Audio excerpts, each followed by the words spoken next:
I'm Dr. Mike Merrill. This is a reading of the book in process, Angry at God, The Incredible Power of Forgiveness, the True Meaning of the Book of Jonah. Second episode, or chapter 2, Jonah understands the message, the belly prayer. The debate about the book of Jonah, and most of the doubt or disbelief expressed by many people, swirls around the few words found in chapter 1, verse 17 through chapter 2, verse 1, 2 verses, plus the conclusion described in chapter 2, verse 10, that God prepared, or provided, or assigned, or appointed a great fish, or a sea creature, or a monster, to swallow Jonah while he was floundering in the sea swells and provide a safe shelter for him inside its inward parts, or belly, or stomach, or bowels, for around 72 hours, until it vomited. All versions use that word for kof vav aleph, the Hebrew word, until it vomited Jonah on the dry ground. Regardless of what the original Hebrew says or does not say, various readers will insist, number one, this description must be a literal historic fact that happened exactly as written, or none of the book of Jonah, and thus none of the Bible as a whole can be taken as literally true. It's all or none. Number two, this cannot be a literal historic description, but something happened, inexplicable or indescribable in ordinary language, and we don't know what it really was, other than a miraculous mystery. 3. This descriptive section is a literary technique to make the storyline compelling, intense, and energized towards its main point. 4. This passage is why people disregard the Bible as true, viewing it as a bunch of made-up stories and fables, and it's just a bunch of ancient folklore and legends. The physical reality of a unique megafish animal, or the metaphoric inclusion of such a means to swallow and carry Jonah, does not actually change the intense storyline. Either option recognizes the extreme nature of Jonah's experience. While incarcerated and having no options for escape, Jonah makes a profound discovery of truth, and he is able to express this discovery in interesting terms. The discovery of this truth is truly the vital aspect of the storyline, as we shall see. Regarding the necessity of a literal giant sea animal that swallowed and carried a man for 3 days, we can recommend a word from the Apostle Paul. He advises the Romans, as well as modern believers, accept the one whose faith is weak, without quarreling over disputable matters. Each of them should be fully convinced in his own mind. Let us stop passing judgment on one another. Romans chapter 14, verses 1 through 13, NIV selected. Pick the option about the fish that seems best to you, and be fully convinced in your own mind. Don't pass judgment on anyone else's view, and let's go on. The fish is not the main point here. Vital verse 2. The second vital verse leads into Jonah's prayer, found in Jonah 2, verses 2 through 9. Vital verse 3 is the final verse in this prayer and is a key to understanding the main point of the entire book. Verse 2 from the New International Version. He said, "In my distress, I called to the Lord, and he answered me. From deep in the realm of the dead, I called for help, and you listened to my cry." King James Version. And he said, "I cried by reason of mine affliction unto the Lord, and he heard me. Out of the belly of hell cried I, and thou heardst my voice." New American Standard Bible. I called out of my distress to the Lord, and he answered me. I cried for help from the depth of Sheol. You heard my voice. Details in Vital Verse 2. Distress or affliction. Jonah begins with an interesting, softer description of his situation. In my distress or affliction. The original word chosen here is tsara resh he, Sarah, and is most commonly translated trouble. While other very intense words are possible in Hebrew, this one is quite mild and downplays the extreme nature of Jonah's situation inside a gigantic fish, swimming around in the Mediterranean Sea somewhere, having been thrown overboard in the middle of a storming tempest. It is worded in such a way that Jonah seems even disengaged from the magnitude of the danger he is in, the profound consequences of his refusal to obey God's calling, and how close to death he actually is at this moment. Called. Then he does use the key word for himself. I called to the Lord. The original verb in Hebrew is again kof resh aleph. Jonah prays urgently and personally to the Lord, demanding an immediate response to his prayer. He does now what the sailors had previously urged him to do and also had done themselves. In a truly urgent circumstance, which Jonah downplays in a subtle way, he grudgingly gives in and prays the prayer. Insights from Vital Verse 2. Jonah has now experienced the awesome power of an intentional God who had given Jonah an assignment, not an invitation or a request, which Jonah had chosen to ignore. His attempt to run away to the west was thwarted by numerous displays of God's supernatural authority to accomplish God's specific purpose and make sure the chosen agent participated in that outcome. God used hurricane-force winds, towering seas, increased terror that melted the hearts of the toughest men, and a unique fish to command Jonah's attention. God got Jonah's attention. In this prayer of contrition and confession, just 8 verses long, Jonah makes 25 statements or references to himself and his, quote, trouble. He makes only 14 statements or references to the Lord. Jonah has the right words, but they seem out of focus, out of balance for what he is realizing.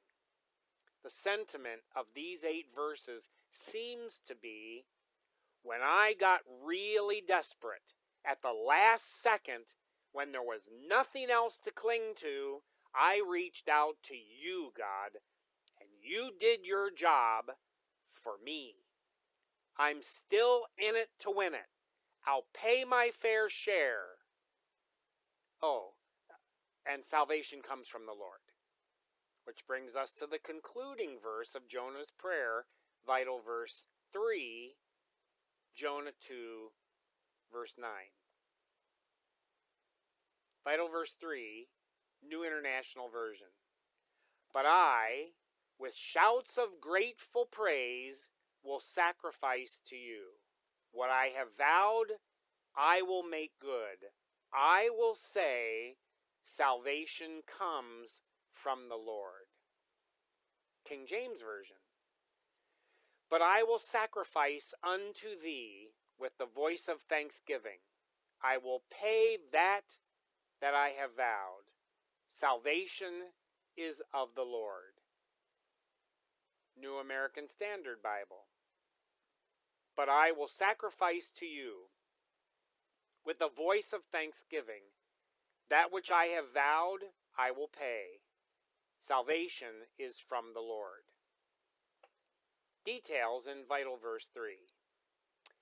Salvation is from or of the Lord. Jonah has the right words. He can and does say them. But something about the phrasing is odd again. In the Hebrew original, this expression is only 2 words with no main verb. It is in transcription, Yeshua, Yod Shin Vav Ayin Tav He, La Yahweh, Lamed Yod He Vav He. Literally, the simplified banner phrase is salvation to God.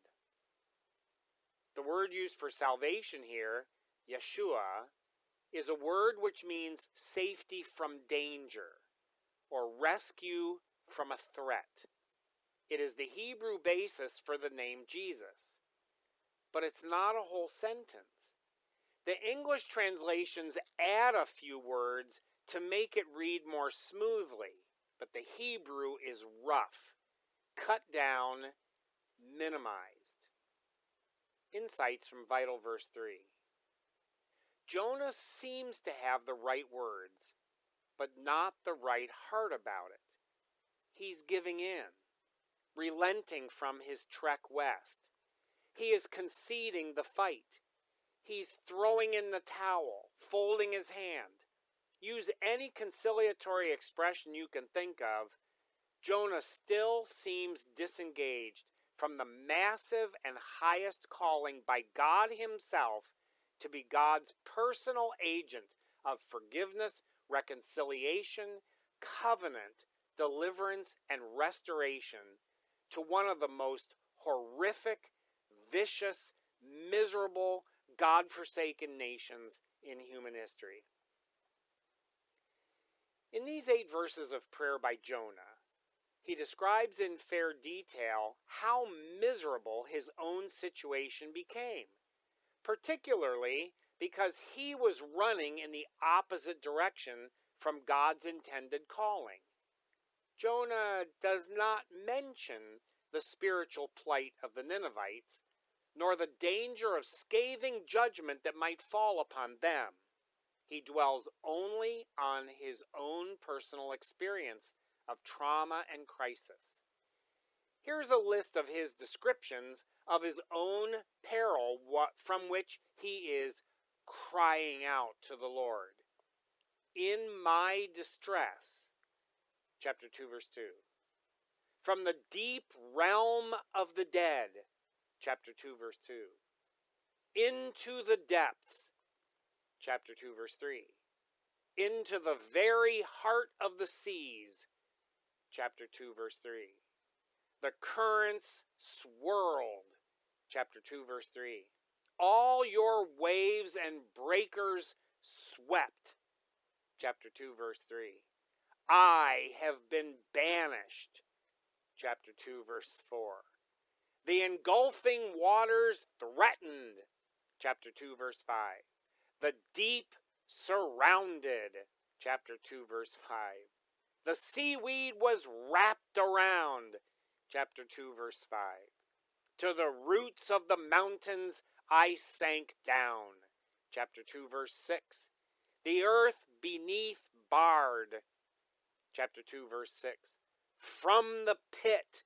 Chapter 2, verse 6. My life was ebbing away. Chapter 2, verse 7. That's 14 descriptions of Jonah's own horrible circumstances, all of which are secondary matters to the central issue. God called him to go eastward to Nineveh to call out to them. He wouldn't do it. And he ran westward. He declined to be involved. He volunteered nothing. He never stepped up. He attempted to deceive by his silence. He disengaged, but was still exposed. In his entire prayer found in Jonah 2, verses 2 through 9, one single sentence describes the Ninevites, vaguely, in their spiritual danger. Those who cling to worthless idols turn away from God's love for them, in the NIV. In Hebrew, it is spoken with only 5 words.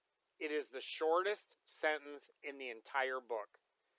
The word for love used in Jonah's prayer is hesed, het samek dalet, the greatest Old Testament word for the covenant love of God for God's chosen people.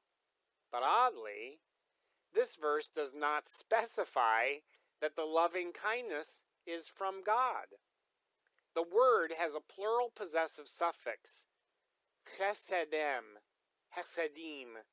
as if to say their own loving kindness, or maybe their own chance at covenant love. Considering that Jonah was called to cry out to the Ninevites, and that he assumed God might offer some means of forgiveness, an expression of covenant love or loving kindness, chesed, this brief accusation is quite a slap in the face, an insult to the Ninevites and to God. That's Jonah's prayer of contrition, his belly prayer. He closes with a fairly lame promise. What I have vowed, I will make good. Salvation to God. To translate the feeling behind these 8 verses, I'll submit this translation. You cannot imagine how bad life has become for me. Moan and groan. I am the worst off man in the entire world. Blah, blah, blah. Everything seems to happen to me. Sinners are going to get it, you know. They missed their chance. But I give in. I'll pay up. I promised I would, and I will. God bless. And God ordered the fish to vomit Jonah up on the dry ground. All you can say is just, wow. Really?